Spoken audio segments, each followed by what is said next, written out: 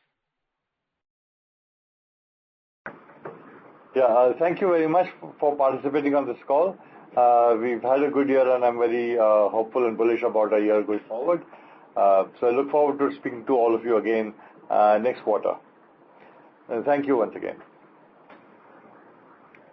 Ladies and gentlemen, on behalf of Datamatics, that concludes this conference. Thank you for joining us, and you may now disconnect lines. Thank you.